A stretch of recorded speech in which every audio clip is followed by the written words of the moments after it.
Hey guys, it's Annie Margarita Yang back with another video for you today. Today is Tuesday, January 30, 2024. And today's video is inspired by someone I was coaching. He was someone that was unemployed for 6 months and he had this mental hang up. He kept asking me this question. He asked it at least 5 times during our coaching sessions.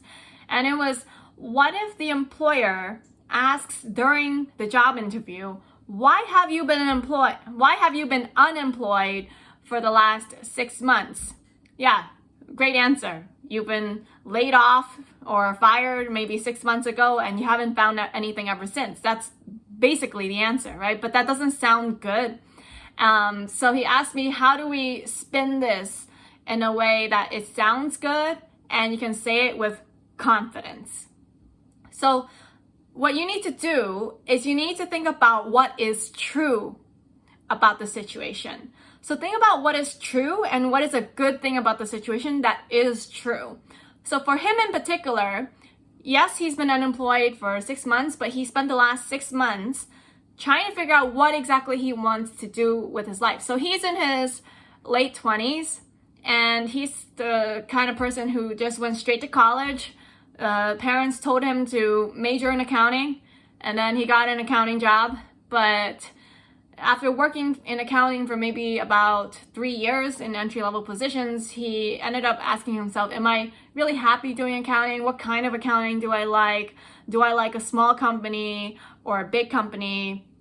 And so I said, this is what you can say to the employer during your interview on why you've been unemployed for the last 6 months.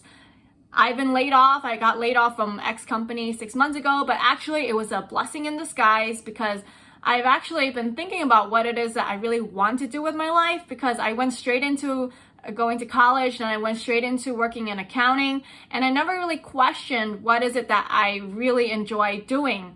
So in the last 6 months, I spent my time reflecting on what is it that really brings me passion and joy. What kind of company do I want to work for? A big one or a small one? Like, do I enjoy working in a bigger team or a smaller team? I found out more about myself by working in these kinds of jobs. And then I also spent the last 6 months trying to improve my skill set. So I'm also working toward a certification in blah, blah, blah, blah, blah. I'm taking a course from this website. It's called certifiable.com. And after these 6 months, I've come to realize that I really want to focus my career in doing whatever you want to do here. So for him, it was specifically, I really want to focus my career in doing real estate accounting. I have figured out that because my father passed away and left me a piece of property, I had to learn more about real estate investing and in trying to learn more about how to save money on the property that I inherited in terms of tax. So I had to learn more about the tax code and I found it really intriguing, all the different ways that you can save money in taxes. And because it's helped me personally, it's a problem that I personally had inheriting a property in my mid-20s. I want to help other people do the same. So basically, you can start off the question, your answer to the question with what's true. Yes, you've been unemployed, and then you quickly pivot. You transition out of that very quickly from the fact that you've been unemployed for 6 months and instead focus on the positive things that you've been doing. Have you been studying to improve yourself? Have you done a lot of reflection on what direction you want to take your life in? All of those things.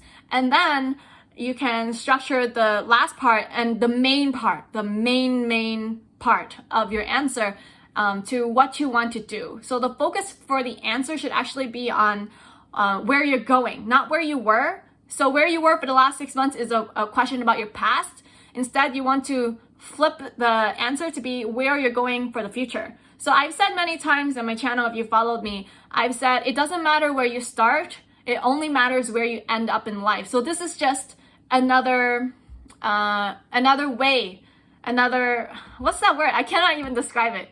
It's just like another example, I guess, of like, it doesn't matter where you came from, it's more about where you're going. It's just another way of explaining that. So yeah, so for him specifically, I told him, focus on the story about your dad passed away when you were in your mid-20s, you got this property, and then you realize, I really want to do real estate accounting, real estate tax accounting specifically. I want to help people save money on taxes because they work so hard to make their money to invest in a rental property, right? It takes a lot of money to save up to even buy a rental property, your first one.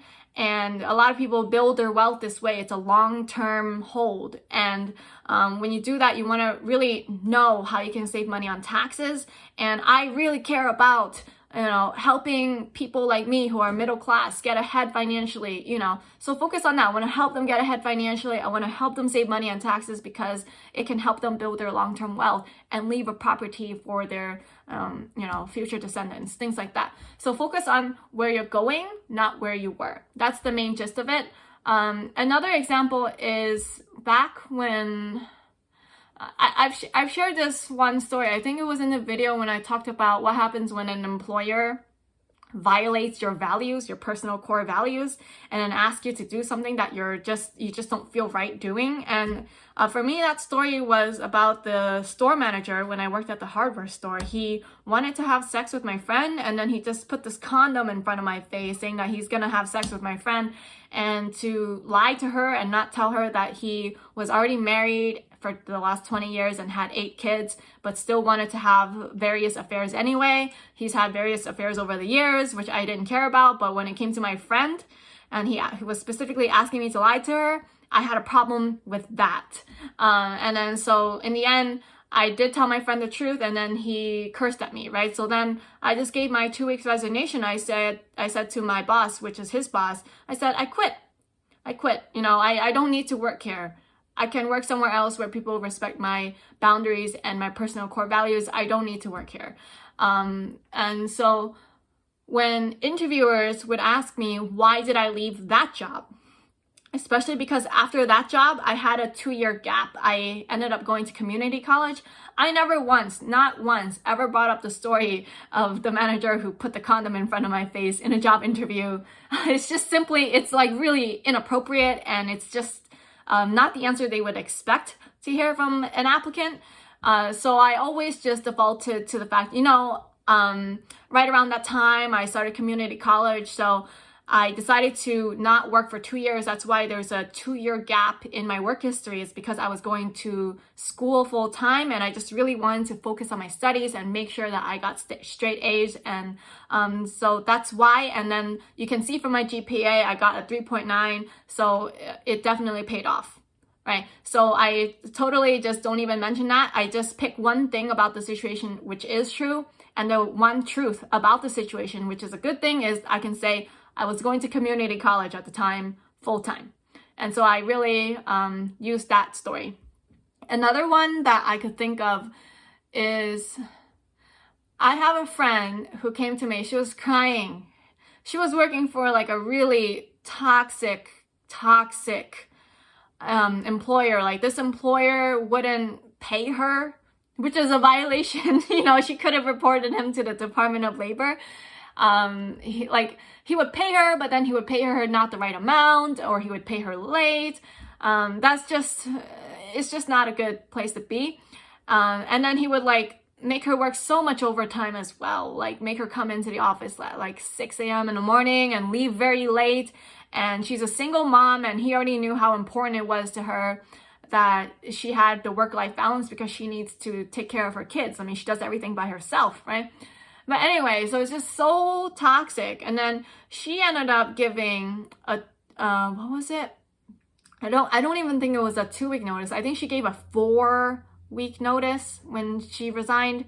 She didn't have anything lined up for her next job. She just knew that she just felt like emotionally and mentally drained and burned out from working for this guy. And so she gave like a 4-week resignation because she did so many things at the company. She knew that he needed a long time for transition.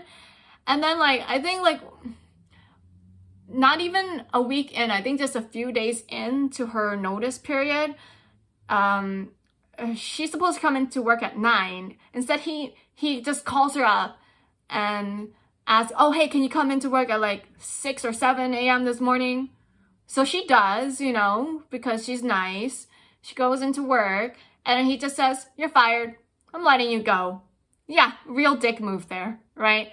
And so basically, he just fired her on the spot, which is, there's nothing wrong with that. And I just think it's a power play. It's a really big power play, right? Because she was still expecting the paycheck for an additional month that she could have budgeted for. And so she was asking me, what am I supposed to tell a future employer in an interview? I mean, what am I supposed to do when they ask me, why did I leave my last job? Or like, why do I have this gap in my employment, right? Because he fired her so suddenly, and she was actually going to spend that month that she gave her notice period to look for a new job. So I said, well, think of one thing that's true about the situation. And the truth is, forget about that guy being toxic and just being a total dick to her, right? Just the truth is, I was burned out. I was overwhelmed. So the focus is on I. Don't ever mention how toxic your ex-employer was. Don't ever bring that up. Don't ever say bad things about your previous employer, okay? I was overwhelmed. I was burned out. I never had time for myself.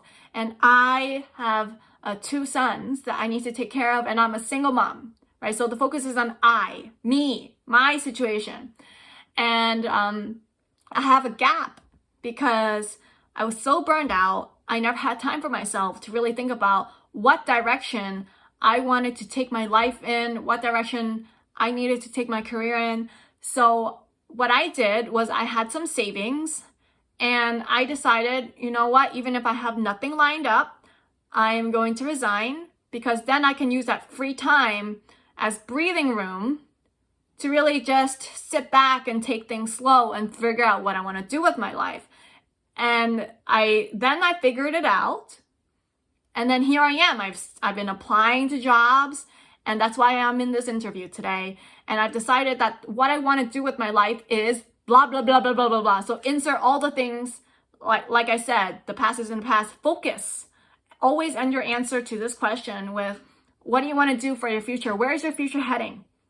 It doesn't matter where you came from, only where you're going, right? So you only focus on that. They don't even realize. They don't even realize how you flip the answer, because it's so natural. It almost feels like a conversation, but they don't realize that this is something that you actually prepared ahead of time. So that's just my tip for you. I hope this helped you. It's a short video for you today because it's kind of late. It's like 10:20 p.m. right now. Today was January 30. So I didn't post yesterday because my phone had no storage, and I hadn't cleared the videos off my phone just yet. I've cleared it off, but then today was a tax deadline. I have to file 1099s for clients. So, oh my gosh, what a long day. But I'm so glad today is over and can't wait for tomorrow. That's it for you guys tonight.